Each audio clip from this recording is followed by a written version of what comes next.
Did you scoff at my quirky little stat I provided in yesterday's video report about the trend that I've been following for the past 12, 15 years or so, about the straight up winners covering at an 85 to 90% clip through the first 8 to 10 weeks of the NFL regular season? It's just a statistical anomaly, perhaps, but it just seems to be a phenomenal trend. Of course, the caveat is, as I pointed out yesterday, if you could just pick the straight up winners, well, we'd all be retiring rich. It's just not that easy sometimes. But you did notice that the straight up winners went 14-0 against the spread yesterday. 14-0. I rest my case. So, will the trend continue tonight? Now, the one trend that I didn't mention yesterday because I didn't think it would hold up this year because it would be directly influenced by the pandemic, and I'll explain why, is the other one that I have found to be pretty consistent over the years that I've been doing this as well. And that is generally favorites hold the upper hand in week number 1, and then the dogs come back and bite you in the ass in weeks number 2 and 3. And generally that is because the odds makers, the lines are generally not sharp in the opening week of play, and then they come back, the line makers, reevaluate, the lines get crisper, and the players, you, the gamblers, you get bit in the ass in weeks 2 and 3. I didn't think that would hold true because I thought all the numbers would be soft in week number 1. And what happened yesterday is that you had the favorites go 7-7 against the spread. And interestingly enough, all 7 underdogs won those games outright. So I didn't mention it yesterday. I'm not surprised by the results either. I do think, of course, next week, the line makers will now, having some idea of some semblance of play and seeing these teams out there, will immediately reevaluate, post much sharper numbers.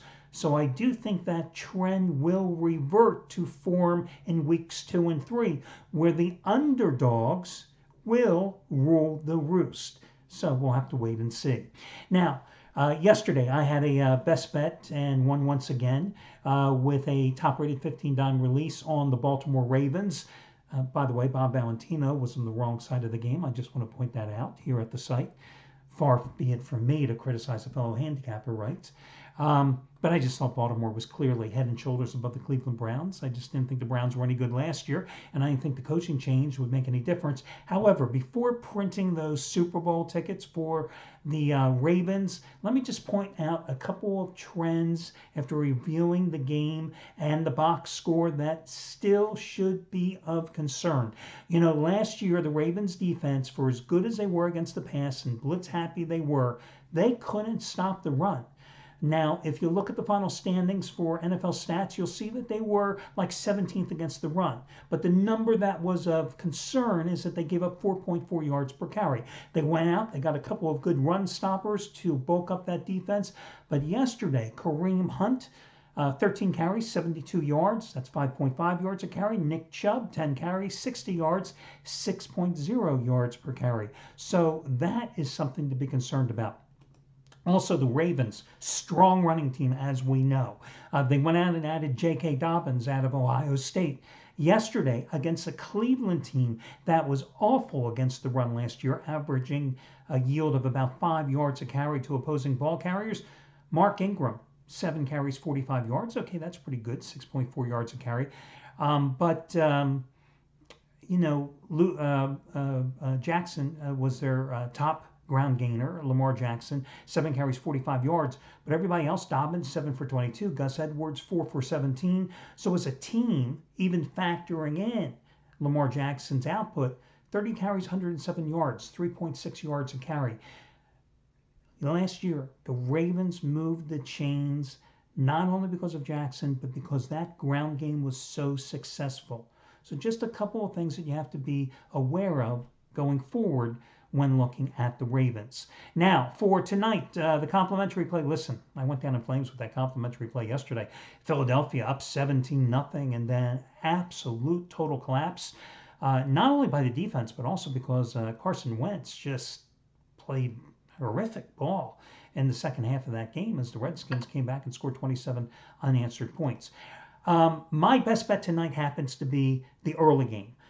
Just like I had a 15-9 best bet yesterday on the Ravens, I'm going to go with a 15-dime best bet today on the contest between Pittsburgh and the New York Giants. And by the way, it's the half price play of the day. So you can check it out over on the website as it is the featured selection day. Again, well, I can't even say that. I also have to give props going out to Mitchell Newman. Yesterday, 50-dime best bet, Arizona outright. Today, double wager play. 100 dime max wager number 18 out of 23 on the late game between Tennessee and Denver, and that's the game I'm going to break down for you. I like this game almost as much as I like the Pittsburgh Giants game, which I released.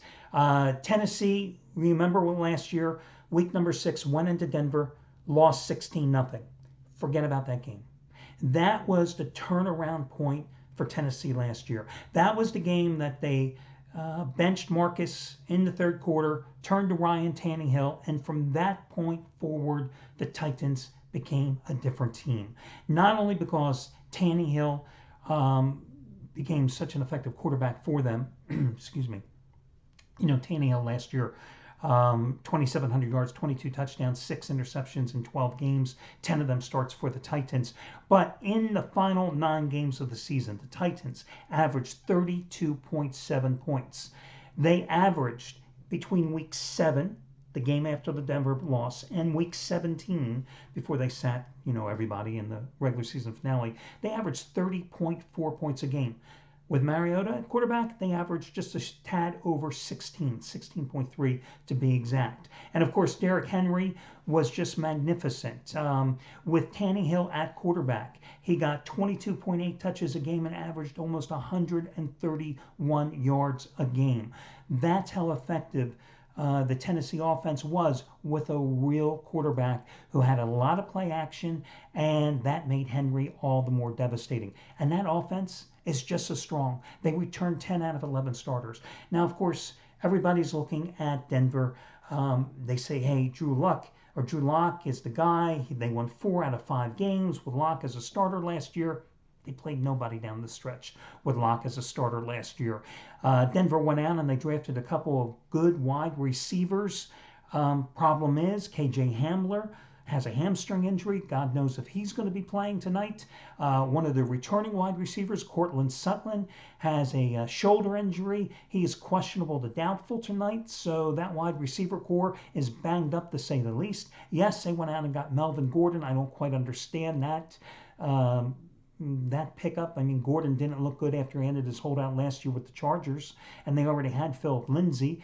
Everybody says, hey, the Broncos are such a great team in their home openers. They've won 18 of their last 20 home openers. Where are the fans tonight that make them such a great team at home? They're going to be cardboard cutouts. That's it. I mean, are those cardboard cutouts going to be cheering the Broncos on? I don't think so. I think Denver has a lot of questions. Defensively, Von Miller's out, as you know.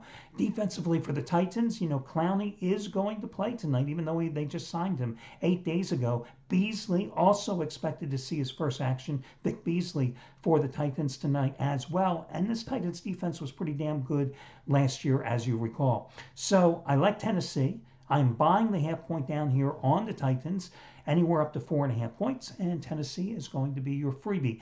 FYI, today is the last day to take advantage of the single biggest discount offered now through the Super Bowl. Save 27% on your total purchase price. It's good for any type of purchase, mix or match, picks and or packages.